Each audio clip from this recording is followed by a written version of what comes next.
Hey guys, Jedi here. As you see on my assembly table are two MAC11s. One on the left belongs to me, the one on the right belongs to my son.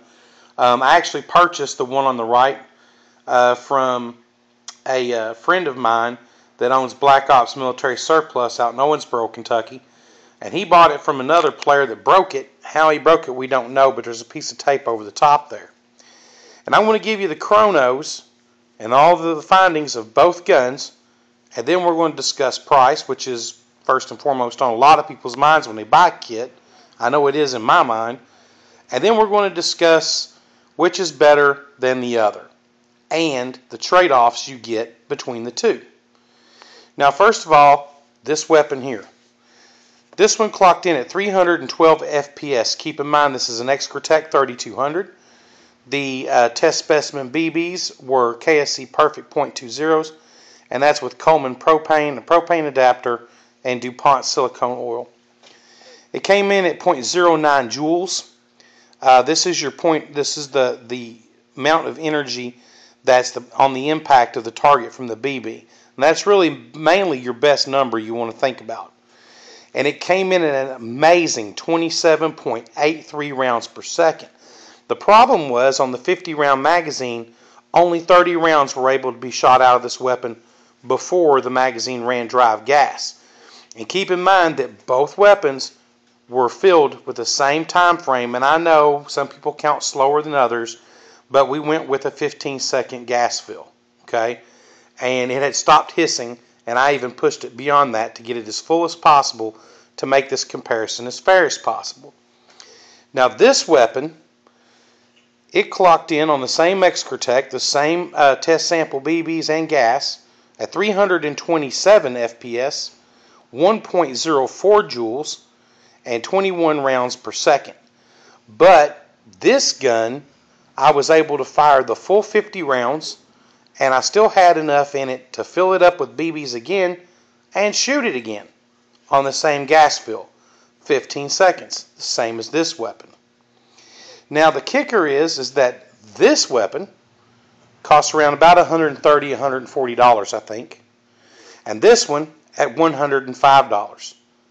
Okay, now this one comes with this MAC silencer. It's plastic, but it looks nice. It also comes with a hop-up adjustment tool, a small sample bag of BBs, and a cleaning and unjamming rod, and one MAC. This one comes with a sample pack of BBs, a cleaning and unjamming rod, and one magazine. This one is made by HFC. It's the Assault Eagle. This one is made by KWA. Now, here's the thing. You have to stop and think about what you're getting, how much you're paying for it, and vice versa. Now, when you look at the HFC's readings, I don't know if you can tell with this on. We'll just not look at that. We'll go back and look at the guns. You're getting 327 feet per second. Now, this is a sweet spot for CQB. Nobody can deny that this is a great CQB weapon. This one comes in at 312. And this is a comparative over 3 separate chrono testings on both guns. So basically, we did an average on 3 tests and 3 tests. Every test, this gun ran out of ammo less than halfway through the magazine. It has 1.04 joules. Well, that's a pretty decent hit power on a CQB weapon. It's going to sting, and they're going to call their hits. This one came in at 0.9 joules. So it's only a tenth of a joule off from being 1 joule. Also, very respectable when you compare the two in their joule power. This one clocked in at 21 rounds per second, whereas this one got 6 more rounds per second at 27. What's the trade-off? This one ran out of gas faster, which means when you're in combat and you can only get a half a magazine of rounds out of it, this may be this sample piece. I know someone's going to say, Jedi, I can get through 2 magfuls of gas on BBs on 1 charge of gas. Well, hoorah for you. I'm saying that this one does not compare as far as efficiency as this one. And this next video I'm going to do a little nut and fancy type approach on it. So you guys need to understand that what I'm doing is I'm being very non-biased on all the companies I'm going to talk about. One thing that kills me more than anything is user error and the flat-out denial of that user error when they go on a forum and say WE sucks because it's magazine this and it did that and it broke after the first 100 rounds. What they fail to tell you is they opened it up and they put angry gun recoil kits and crap like that in it that it wasn't made for. It's not the manufacturer's fault, fellas. It's yours. 95% of the time, it's user error.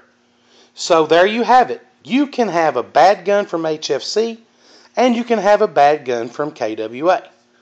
Between these two guns, I prefer this one because it's better on price, it's better on gas. I can sacrifice those 6 extra rounds per second for the fact that I can get that many loads of BBs out of one charge of gas. The extra 6 rounds per second on this one is nowhere near sexy enough for me to accept the fact that it runs out of gas before the BBs do. That's just it. I can't get beyond that. Now, for the most part, when you look at these two weapons, they're nearly identical. Both fire from an open bolt. Now, I'm not talking about open bolt like we know can traditionally open and close bolt. It means that the gun starts off firing from this position, racked back. Once you pull the trigger, it'll drop. That's how far it goes when an empty magazine is inside. And then once that magazine is ejected, let's see if I can do this with one hand.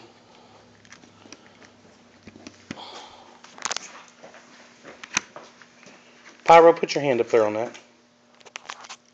Once this magazine is ejected, the bolt closes. Okay, this one's got gas in it, and it fired on an empty magazine. What's up with that? Something going on inside that system. Okay?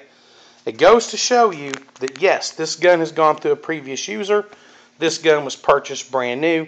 This gun has had 0 of the hiccups that this KWA has. So what are you getting at, Jedi? A lot of people badmouth HFC. They badmouth WE. They badmouth a lot of different companies. In my opinion, in my experience with gas weapons, there's two really bad GBBRs out there. No, let's call it what it is. There's 3 of them.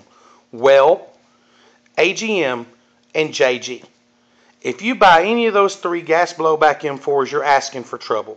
It's like a supercharged boat. It's a hole in the water that you're going to throw money into.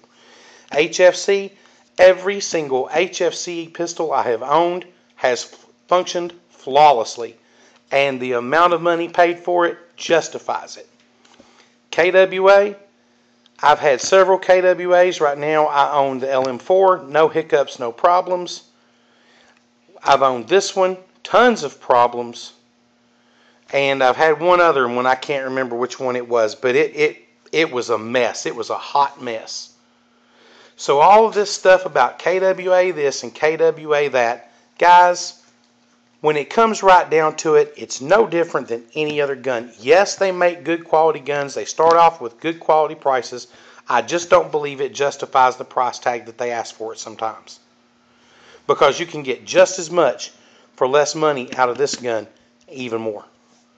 So think about that one. We'll queue up for the next video, and then we'll get into this. Okay, myself, a bunch of my friends out there and gas gun users agree with me 110% on this. There's so much hate going on certain guns, when the fact of the matter is, no matter who you buy it from, no matter who makes it, every one of these companies will make a gun that will take a dump on you. Every single one of them. And if you don't take care of it, it's going to dump on you quicker than anything else. So when you go into gas blowbacks, do yourself a favor. Take the gun apart. Visualize what could go wrong, when it can go wrong, and correct it. And for God's sake, stop putting angry gun kits in your gun and not upgrading the factory internals. We'll cover that later. Thanks for watching.